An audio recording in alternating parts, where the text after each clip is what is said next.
My mom vanished in the woods 8 years ago. I just got a letter from her. I woke up hungover that day in my college dorm.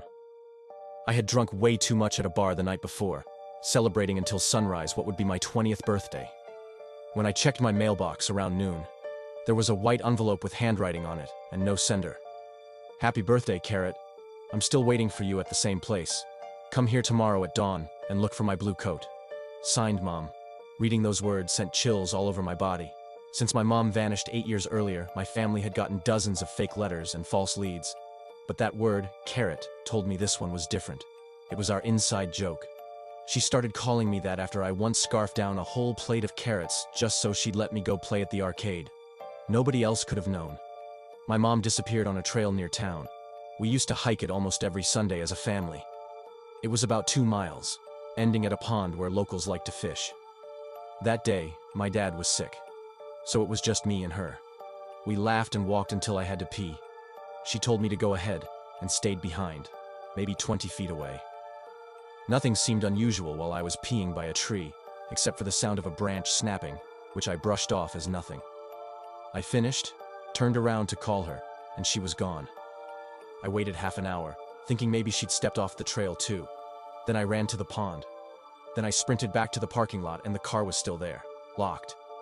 She had vanished into thin air. One of the local fishermen called my dad and the cops, and soon they combed every inch of that forest.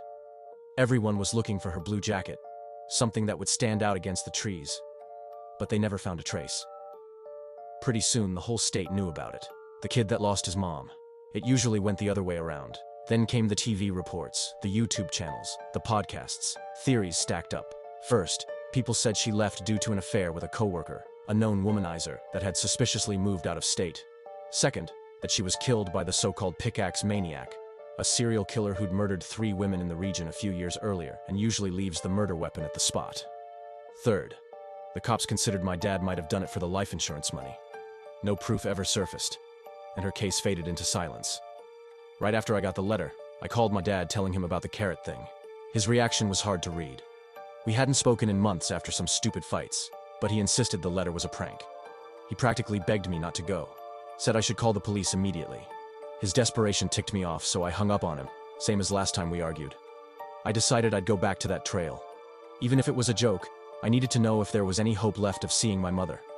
I drove all night and got there at dawn, parking near a pickup with some fishing equipment in it, the only other vehicle there. The trail was burned into my memory from all those childhood walks, even if I hadn't set foot on it since the day she disappeared.